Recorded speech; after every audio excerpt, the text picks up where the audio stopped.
Gentlemen, Madam President, I wanted to welcome the MEPs, but they are currently voting at the European Parliament, which is why they are not with us here. I would like also to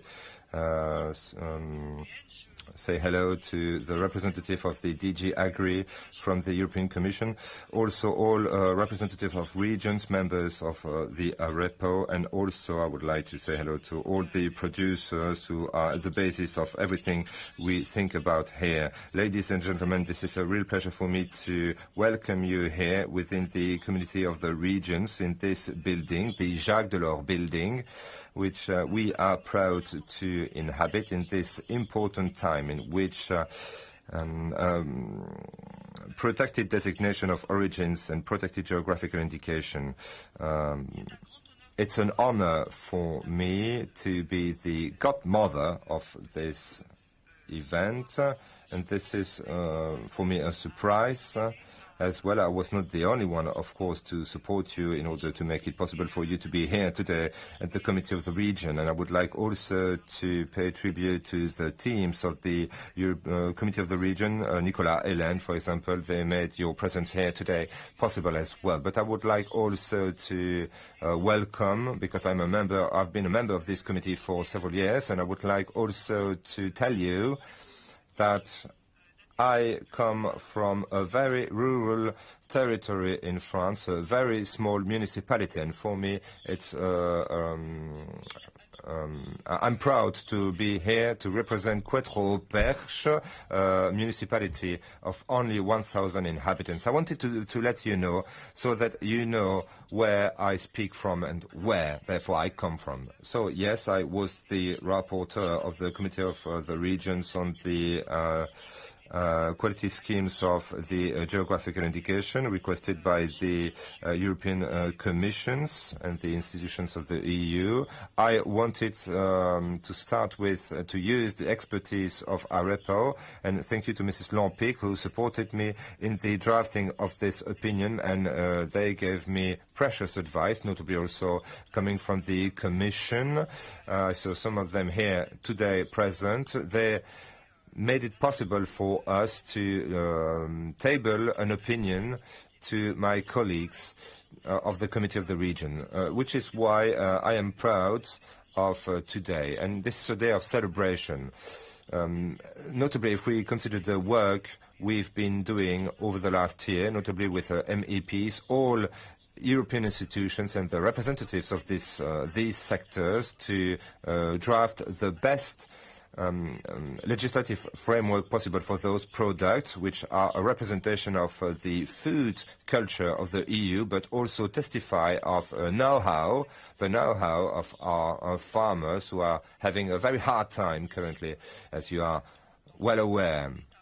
And also in my member state, France, but everywhere in Europe, the Community of the Regions has been working to support the work of European institutions aware of the value of their products for the development of our rural areas by recalling the great variety, diversity, the wealth of our products on our territories, which are a major resource for our countries and are at the very foundations of rural development. The result was an opinion which was adopted at unanimity by the European Committee of the Regions, which reaffirmed the role of geographical indications as a key tool at the service of the policy of the EU in terms of rural development, but also in terms of the common agricultural policy. The recommendations of this opinion wanted to set the right conditions, allowing GIs and their producers to face and to adapt to the future challenges you all know by reaffirming the support regions have to offer. It's a pleasure for me that the opinion of the regions was always taken into account, notably by Paolo de Castro, which we are going to present later, the rapporteur at the European Parliament. I had many discussions with him along the last years because I was member of the same Agri Committee at the European Parliament with Paulo Di Castro. As a rapporteur, I was delighted to be able to draw on the experience and knowledge of the Arepo, its regions and its producers. You, that is. I'd like to thank the President of the Arepo for her welcoming words and about our work in common, and I would like to join her in celebrating your association's 20th anniversary. Origin Europe also had celebrated their 20th anniversary last year. These two networks have always worked very closely together. Over the last few years, I have had the pleasure of witnessing Arepo's commitment to its mission of defending and promoting EU quality production, particularly through actions and initiatives of various kinds. The association has placed particular emphasis on research with its scientific committee, and I pay tribute to you for this, and has played an active part in the European projects, such as today's project, the Horizon 2020 Moving project. I wish you fruitful debates for the research activities, and I welcome the fact that the project focused on quality and value chains and the optional mention of mountain products. As your president said earlier, let me recall you that the Committee of the Region supported the introduction of this mention of optional quality in the regulation on the quality of agricultural product, and that was in 2014. We are deeply attached to this optional mention because mountain products are quality and sustainable products that contribute to maintaining traditional know-how, mountain farming, to guarantee a fair income for farmers and safeguard landscapes and protect mountain biodiversity. You see that those products contribute to rural development in mountain areas. Since this optional quality label officially came into force in July 2014, we've seen that European mountain stakeholders have invested in implementing it at national and producer level. However, the process is far from being over. Some member states have yet to develop appropriate measures to protect the use of the term in their territories. The transposition of EU rules are not immediate in all member states, although it only came into force recently and was therefore not the subject of any review yet. This aspect was not forgotten in the Committee of the Regions' opinion, and in particular we recommended that its implementation be speeded up and monitored, including in the context of the farm-to-fork strategy, pointing out that these optional terms provide added value in mountain and outermost regions where the agricultural sector represents a significant part of the economy and the production costs are high.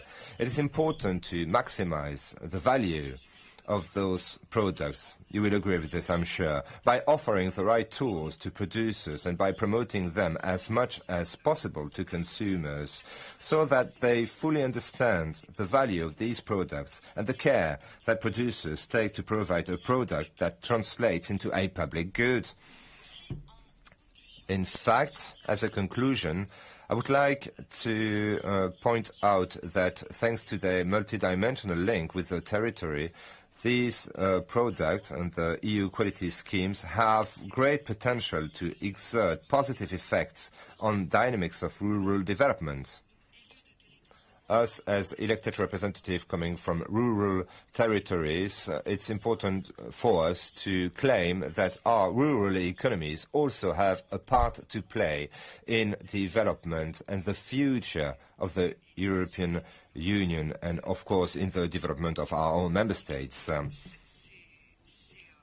Those schemes are positive in the dynamics of rural development by creating spin-offs for the local economy, encompassing several sectors, for example, tourism, but as well the maintenance of public services. But today, and this is something we have to talk about, because I was talking of the ill-being of this sector, and notably razors. There's a reduction of heads of cattle in Europe. These products are going to be more valued if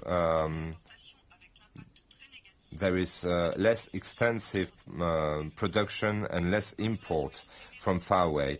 As we have said in our opinion on pastoralism, the stop of extensive of pastoralism would be a disaster for mountain production. We need to keep rural fabric alive and protect biodiversity. The promotion of the optional mention of mountain product is an important aspect to keep alive those sectors. But on the future common agricultural policy, which is being drafted as we speak, we also ask a new guidance of direct subsidies to pastoralism and extensive breeding. It's an emergency, and notably also to impose the respect of conformity, compliance with EU standards to imports from abroad, because the territories of origin would win in terms of visibility, attractiveness, cultural attractiveness, notably, and in their abilities and touristic attractiveness as well for the regions. Based on these considerations, I have a lot of confidence that the discussions you will have today will be fruitful. You will have to excuse me, but I have a meeting with the Commissioner from the European Commission on Territorial Cohesion, Mrs. Ferreira, but I will be back after this appointment because I really want to share those discussions with you. Thank you very much for your kind attention, and I wish you a fruitful debate. Thank you.